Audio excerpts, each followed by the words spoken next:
আজিমপুর কবরস্থান। প্রতিদিন এখানে প্রায় ৩০টি মরদেহ দাফন করা হয়। সকাল থেকে রাত পর্যন্ত মৃত ব্যক্তির স্বজনরা এই গুরুস্থানে আসেন মরদেহ নিয়ে। একদিকে চলে কবর খোঁড়ার কাজ, অন্যদিকে দাফনের প্রস্তুতি। এক অন্যরকম ব্যস্ততা।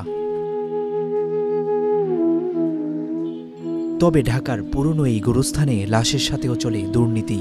অভিযোগ রয়েছে, ঠিকাদারদের যেমন বাস দেওয়ার কথা তারা দেয় তার থেকে নিম্নমানের।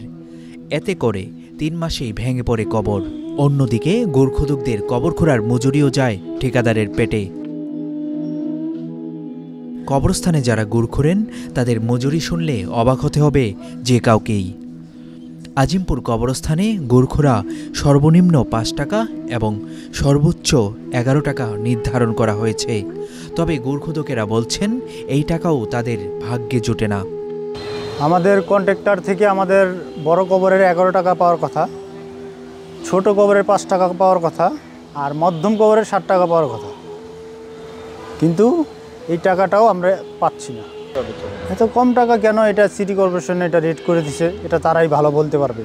কিন্তু দুঃখের বিষয়, এত কম রেট করছে, তারপর এই কম টাকাটাও ভাইয়া পাচ্ছি না আমরা। ৫ বছর ধরে আজিমপুর কবরস্থানে গোরখোদকের কাজ করছেন ফালান মিয়া। তিনি বলছিলেন, পৃথিবীতে হয়তো সবচেয়ে কঠিন কাজ মাটি খোঁড়া, কিন্তু তারপরও পাওনা টাকা পাই না।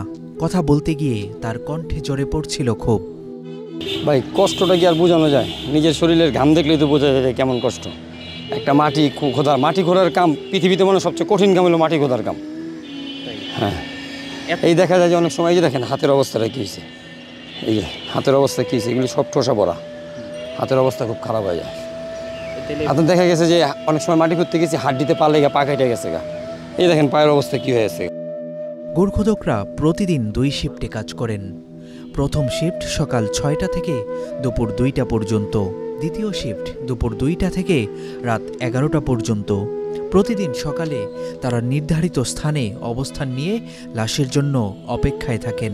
শাবল কোদাল হাতে ছুটে যান কবর খুঁড়তে। গোরখোদকরা বলছিলেন, কবর খুঁড়লে মৃত ব্যক্তির স্বজনদের কেউ ৫০০, কেউ ১,০০০ টাকা দেন। কোনোদিন আবার বিনা পয়সায় কবর খুঁড়ে দিতে হয়। এমনও দিন যায় কোনো লাশই আসে না। যেই মাইয়াত মারা যান তার যে গার্জিয়ান আছে, দাফনের পর ওনারা খুশি হয়ে যা দেয় সেটা দিয়ে আমরা চলি। মনে করেন যে অনেক পাবলিক যারা আছে আইসা দেখতেছে কবর খুঁড়তেছি, কাজ করতেছি, ভাই আমাদের কবরটা একটু সুন্দর করে খুঁজে দিয়েন, আপনার খুশি হয়ে কিছু দিমুনি, এইরকমভাবেই টাকা নেওয়া। ঠিক আছে, দেখা যায় কেউ ৫০০ টাকা দিয়ে গেছে, কেউ ১,০০০ টাকা দিয়ে গেছে। এটা আবার সবাই মনে করেন যে আমরা যে কজন কবর খুঁজি এই কজন মিলা ভাগ করে নিই। আজিমপুর কবরস্থানে ঠিকাদারির দায়িত্বে আছে সুজন ভূঁইয়া অ্যান্ড ব্রাদার্স। অভিযোগ রয়েছে, সিটি কর্পোরেশনের নিয়ম অনুযায়ী গোরখোদকদের নির্ধারিত ফি মৃত ব্যক্তির স্বজনদের থেকে আদায় করলেও তা ঠিকমতো দেয় না প্রতিষ্ঠানটি। শুধু তাই নয়, মরদেহ কবরস্থ করার সময় কোন মাপের কি বাঁশ দিতে হবে তাও সিটি কর্পোরেশন থেকে নির্ধারণ করে দেওয়া। কিন্তু সেই নিয়মের তোয়াক্কা না করেই নিম্নমানের বাঁশ ব্যবহার করারও অভিযোগ রয়েছে তাদের বিরুদ্ধে। ঠিকাদারি প্রতিষ্ঠানের পক্ষ থেকে বলা হচ্ছে, এর থেকে উন্নত মানের বাঁশ কেউ দেয় না। আর গোরখোদকদের টাকা আটকে রাখার অভিযোগ মিথ্যে বলে দাবি করেন তারা। আমার মনে হয় না এর চেয়ে ভালোবাস দিচ্ছে ভাই আজিমপুর কবরস্থানে। এই আজিমপুর কবরস্থানের জন্মলগ্ন থেকে এর চেয়ে ভালোবাস কেউ দেয় না আমার মনে হয়, কারণ আমি ৪০ বছর ধরে এই লাইনে ভাই। কোন কবরস্থানে কি বাস দেয় এগুলো আমরা জানি। ঢাকা দক্ষিণ সিটি কর্পোরেশনের প্রধান সমাজ কল্যাণ ও বস্তি উন্নয়ন কর্মকর্তা মোহাম্মদ মোবাশ্বের হোসেন জানান, কবর খোঁড়ার বিষয়টি ঠিকাদারের অংশ।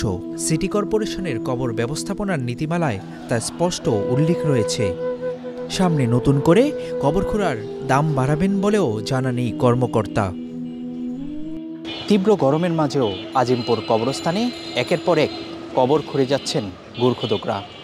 প্রত্যেকটি কবর খোঁড়ার জন্য সিটি কর্পোরেশন থেকে তাদের জন্য বরাদ্দ সর্বোচ্চ ১১ টাকা পর্যন্ত, কিন্তু তারা বলছেন সেই টাকাও তারা পাচ্ছেন না। তাদের অপেক্ষায় থাকতে হয় কখন লাশ আসবে এবং তাদের স্বজনরা তাদেরকে খুশি হয়ে ৫০০ কিংবা ১,০০০ টাকা দিয়ে যাবে। আজিমপুর কবরস্থান থেকে Abu Bakar Raihan, Daily Sun. For more updates, follow us on Facebook, subscribe our YouTube channel, get the latest update on www.daily-sun.com.